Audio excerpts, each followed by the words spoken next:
El imperio norteamericano en su desesperación, no olvidemos lo que decía Mao Zedong, que en lo estratégico, el imperialismo termina siendo tigre de papel. Tigre de papel. Por eso no hay que temerle al imperialismo. Los pueblos del mundo unidos estamos en capacidad de derrotar a 1000 imperios, como ha ocurrido muchas veces a lo largo de la historia.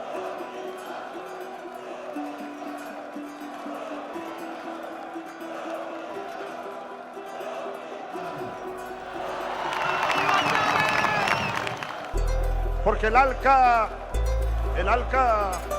fue una propuesta, una de tantas propuestas.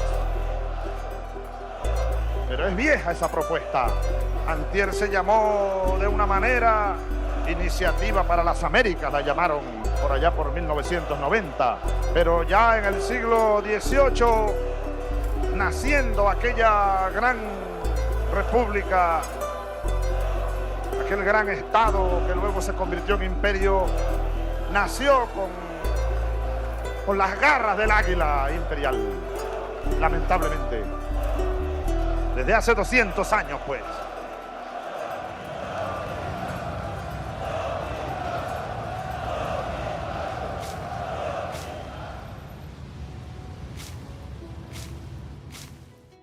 El ALCA lo que pretende, y lo dicen ellos mismos en sus materiales, es más neoliberalismo y hacerle irreversible, convirtiéndolo en un compromiso jurídico internacional. Y eso es lo que denuncian los movimientos en la calle, que va a ser una supranacionalidad irreversible e intencional. Y mantienen un sospechoso silencio, muchos puntos oscuros, muchas cosas no se sabe de la negociación, y buscan que todos los servicios, educación, salud, pensiones, jubilaciones, vivienda, seguridad y otros más, se constituyan en mercancías sometidas a una lógica de competencia comercial. Se hace privado lo que debe ser público. Se pretende llegar más allá de la Organización Mundial de Comercio.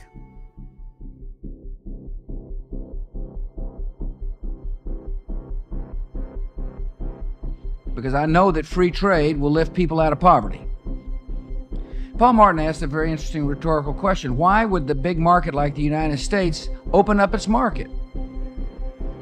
Frankly, that's a fundamental question inside the United States.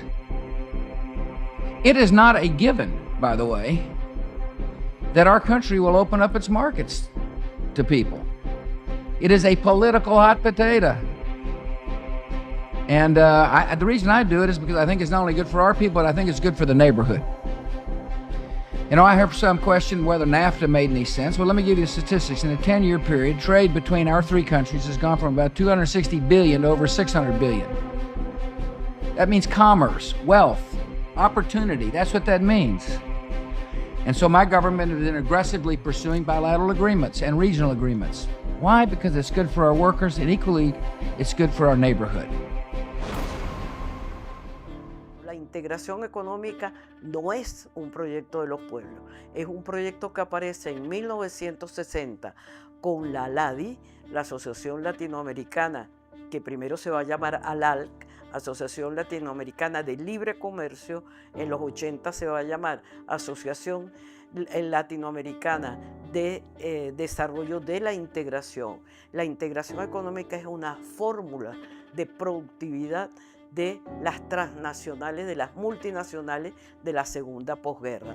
Es contemporánea y al mismo tiempo que el mercado común europeo. Los principios del ALCA tienen que ver con los principios del libre comercio, y era eliminar todo tipo de barreras para la libre comercialización de bienes. El asunto es de que no era pensado en facilitarle a cualquiera, sino que las grandes transnacionales y el capital transnacional pudiera moverse libremente por el territorio. Cuando se hablaba, por ejemplo, de movilidad, libre movilidad de personas, realmente era libre movilidad de inversores. Había que tener un capital de miles hasta millones de dólares para permitir esa supuesta libre movilidad. O sea, no era libre movilidad de los pueblos, no era libre movilidad de las mercancías manufacturadas por pequeñas empresas o por productores, ni nada. Era quitar cualquier barrera que, por ejemplo, protegiera a los agricultores o a los productores en cualquier país.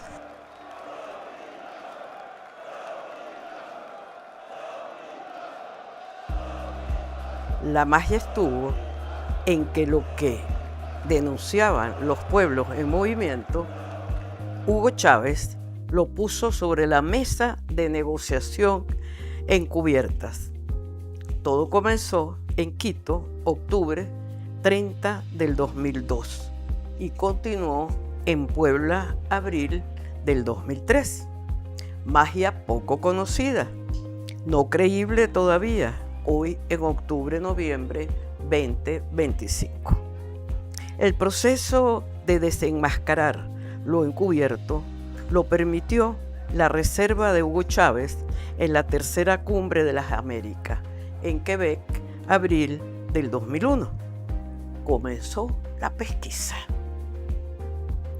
Era cierto, una delegación de negociadores encargados por el gobierno de Rafael Caldera, funcionarios de producción y comercio, asistían a la mesa de negociación, coordinados por Maldonado Lira, usando una clave otorgada, una clave designada al gobierno de Venezuela.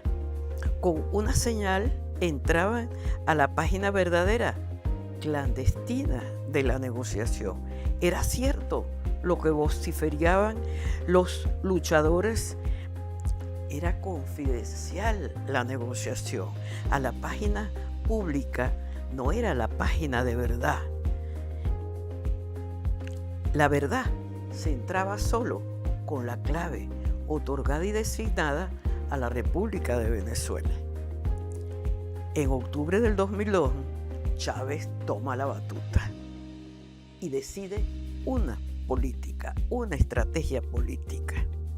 Nombra una comisión presidencial, asesora de las negociaciones del área de libre comercio de las Américas, una vez que el gobierno, después que negociaba sin saberlo, desde 1995, la reestructuración del sistema interamericano y el plan de acción, era la vía para una única constitución continental, política, tutelada por la Organización de Estados Americanos, tutelada por la OEA, en uso de las herramientas de las Naciones Unidas. Participando en esas negociaciones empezamos a empaparnos de qué se trataba el asunto, a tratar de entender, veíamos la página oficial. Poco antes del viaje nos enteramos que hay una clave, que realmente eso no son los documentos de la fulana transparencia que ofrecía el ALCA y no, había una página confidencial que solo los negociadores tenían acceso y eran todos los documentos que durante esos 10 años de negociaciones se habían ido presentando, donde se podía ver realmente las posiciones de los países y qué significaba cada corchete. Empezaba a saberse que cada corchete de quién era, de qué significaban esas posiciones, empezó a tener para nosotros más sentido lo que habíamos visto previamente, ¿no? Con la alianza y el foro hacemos presencia a través de Edgardo Der Larralde, miembro activo del equipo organizador del Foro Social Mundial. Y comenzamos a militar con los movimientos de los trabajadores rurales sin tierra, el MST de Brasil, y con el capítulo cubano de la Alianza Social, así como con la Vía Campesina. Nos preguntábamos, ¿Y qué es la Alianza Social Continental? La Alianza Social Continental tiene un lema. El lema es "Otra América es posible". ¿Y qué es la Alianza Social Continental? Es una red de organizaciones laborales y de coaliciones ciudadanas que representan a más de 45 millones de personas a lo largo de la América, que fue creada para facilitar el intercambio de información y la conjunción de estrategias y acciones, con mira a crear un modelo alternativo y democrático que beneficie a nuestros pueblos. Los estatutos fundacionales de la Alianza Social Continental y del Foro Social Mundial no permitían la participación de gobiernos de Estado, una limitación bastante importante, pero era así. El gobierno bolivariano como tal no podía ser parte de las políticas. Tuvimos que inventar la forma de estar sin estar. Organizaciones sociales cubanas tenían su capítulo en la Alianza Social Continental y convocaron un segundo encuentro hemisférico de lucha contra el ALCA.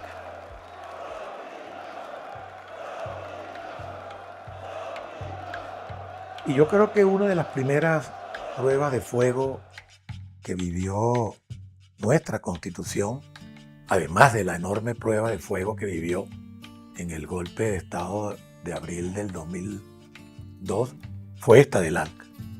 La posibilidad real que nos daba, en primer lugar, de que cualquier decisión de carácter estratégico, de interés nacional para el país, tenía que ser sometida a la consideración de un referéndum o aprobatorio o revocatorio. Esa fue una primera prueba de fuego. Y esa fue el arma que nosotros llevamos a todos los espacios de negociación. Y la segunda es que, bueno, la Asamblea Nacional al final del juego tenía que aprobar lo que se decidiera. Y así comienza nuestra participación en todos estos eventos de negociación en el marco de la lucha que libró Venezuela contra la dominación imperial que quería, de alguna manera, apropiarse de nuestro territorio, de nuestra materia prima, de nuestro mercado, de nuestro pueblo, de la cultura de nuestro pueblo, que el comandante Chávez libró. Y con un humilde y sencillo asterisco, puesto allá en Quebec, Canadá. Ese asterisco junto a la Constitución, con esa Constitución y con ese asterisco nos fuimos nosotros a librar tremendas batallas y a construir tremendos referentes teóricos, académicos, políticos y sociales para evitar que nos pudieran introducir en esa trampa, que ahora se están viendo los resultados. Cuando el actual presidente de los Estados Unidos manda al traste ese tratado que en ese entonces se había firmado entre Canadá, México y Venezuela. Era la incorporación. El ALCA no era otra cosa que la materialización del proyecto Monroe de consolidar todo lo que es nuestra América, que va desde allá, desde lo más septentrional de Canadá hasta la Patagonia, en manos de los norteamericanos, de los Estados Unidos de Norteamérica. Chávez, el 29 de febrero del 2004, había proclamado el carácter antiimperialista del proceso constituyente en el Jardín Botánico y sigue a Bolívar. ¿Qué decía Bolívar? Bolívar decía: los Estados Unidos parecen destinados, pero ya Chávez sabía que no era que parecían, sino que habían sido destinados y habían buscado su destino manifiesto. Había sido reconfirmado en el revocatorio del 15 de agosto del 2004. Se había presentado ante el Tribunal Internacional Antiimperialista que se reunió en el Poliedro un 14 de agosto del 2005. ¿Y qué dice Chávez en ese tribunal? En ese tribunal, Chávez confiesa que para el 2004 la paloma comenzó a convertirse en serpiente? Primero que ya en Miami era mi primera experiencia como ministro, porque era la última ministerial que se iba a hacer, para luego de allí ir a Mar del Plata. En Miami tenía que salir todo perfecto para lo que el gobierno de los Estados Unidos había planificado. Esto no fue casualidad que se escogió Miami porque Miami es bonita y es chévere. No, es porque el gobernador de ese estado era su hermano. Y a este humilde ministro de entonces le dieron una visa por 24 horas. Y en 24 horas teníamos que resolver las 300 y pico de páginas que tenía ese documento, con la cantidad de asteriscos, corchetes y asteriscos y ¿cómo se llama eso? Paréntesis, que ya nosotros le habíamos colocado. Y habían allí 2 artículos, el 4 y el 5, si mal no recuerdo, que eran para nosotros punto de honor, pues, punto de honor. Consignamos un último documento. Ese último documento es un memorándum presentado al Comité de Negociaciones Comerciales en Miami en 2003. Pero el de Miami queda sobre la mesa. Suspenden las reuniones porque los piquetes de calle les hacían la negociación imposible, y convocan para Puebla 2004. Nuestro último documento, que es un documento que tomamos las negociaciones y las propuestas de la Alianza Social Continental, pero que vamos más allá. El piquete de calle en lucha en esas decisiones de Miami impide que se discuta, pero no solo eso, sino que en esa reunión los andinos, los otros miembros de la comunidad andina, deciden no seguir con el ALCA, sino con tratados bilaterales. Nosotros decidimos parar el debate, pero anexar en ese documento de Miami la propuesta de Venezuela y la sugerencia y los reclamos que Venezuela hacía, cuando nos recordaba que afuera había un pueblo siendo reprimido porque estaba en contra del ALCA, porque ese acuerdo iba en contra de los intereses de ese pueblo. Bueno, y allí definitivamente la voz de los pueblos se hizo presente, fue la que definió el destino de ese proyecto nefasto y que permitió que muchos líderes del continente se consolidaran como tales.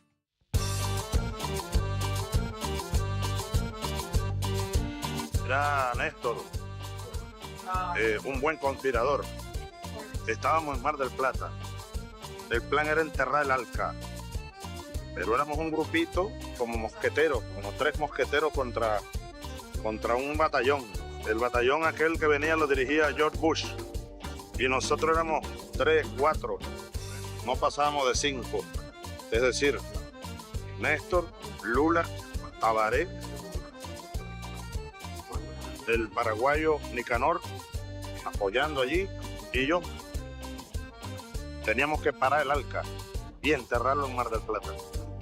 Y la batalla fue muy dura, 8 horas de batalla. Y hay un momento en que Néstor me dice: Hugo, ven acá, cuando yo necesite que alguien hable y vamos a derrotar a esta gente por cansancio. Le digo, está conmigo. Y aquí no nos vamos hasta que no los derrotemos. Al Bush y su gente, ¿no? Todos los presidentes, casi todos, menos nosotros aquí. Y me dice: cuando yo necesite que tú hables y hables y hables para cansarlo, le doy la palabra, sin que tú la pidas. Le dije: trato hecho. Me la dio como 3 veces. ¿Tiene la palabra el presidente de Venezuela? Yo, ajá. Y yo habla y habla. Media hora, 1 hora. Como yo hablaba, Bush se paraba. No le gustaba oírme a mí. Y lo fuimos cansando y los derrotamos. Era un buen conspirador, era un gran patriota.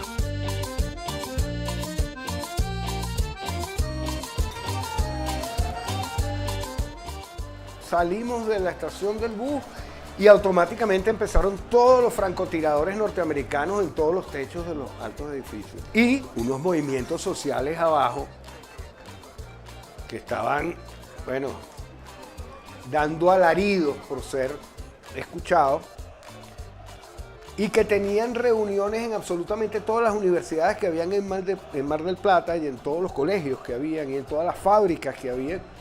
Se daban reuniones de lo que ellos llaman reuniones temáticas. Esos 2 días siguientes Mar del Plata no durmió. Mar del Plata no durmió porque todo era con Chávez. O sea, lo llevaban que, cuidado, bueno, de una manera muy especial. Los movimientos sociales no eran los guardaespaldas de Kirchner, no eran el primer anillo de seguridad del comandante, era algo increíble. Ve cómo los piqueteros resguardaban a ese hombre y lo protegieron hasta el final del encuentro. Y entiéndase que para nosotros el sur es un concepto no solo geográfico, sino político, ideológico. Porque en una ocasión yo hablaba del sur y algunos mexicanos me decían, Chávez, ¿y nosotros?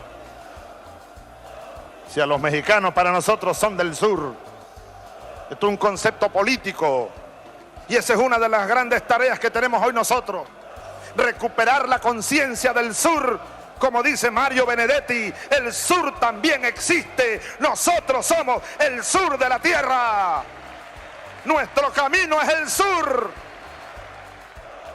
La Unión, como proyecto de Miranda, después como proyecto de Bolívar, que es un espacio vital que pretendía desde México hasta la Patagonia, es con la Patria Grande. La Patria Grande es un espacio de una dimensión tal, y era la práctica de la unión, era la unión entre pueblos.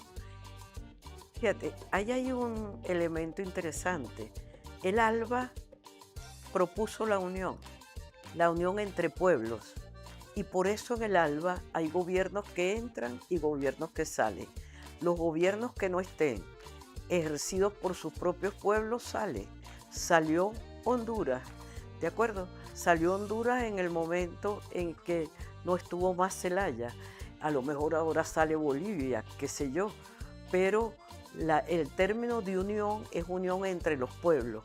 Es mecanismos y herramientas que no tienen que ver con las fórmulas ni de la Organización Mundial del Comercio, ni del área de libre comercio, ni de la reestructuración del sistema interamericano. No, son fórmulas para facilitar la unión entre pueblos. Ese es el recorrido de ese tiempo de lucha nuestra en contra del ALCA, de lucha nuestra y de los pueblos de la América por la no permitirse imponer la Constitución única con la reestructuración del sistema interamericano. Pero entre tantas cosas de las que hoy hemos venido a hacer aquí a Mar del Plata hoy, y cada uno de nosotros trajo una pala de enterrador, porque aquí en Mar del Plata está la tumba del ALCA.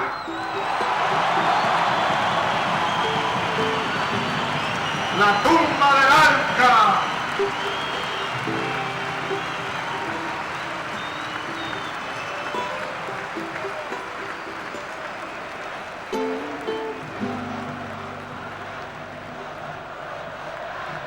Vamos a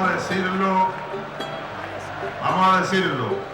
ALCA, ALCA, al carajo. ALCA, ALCA, al carajo.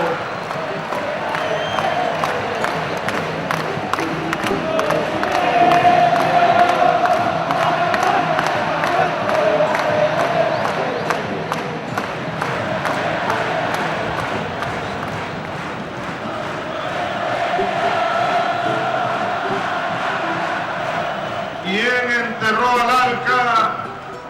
Los pueblos de América enterramos al ALCA.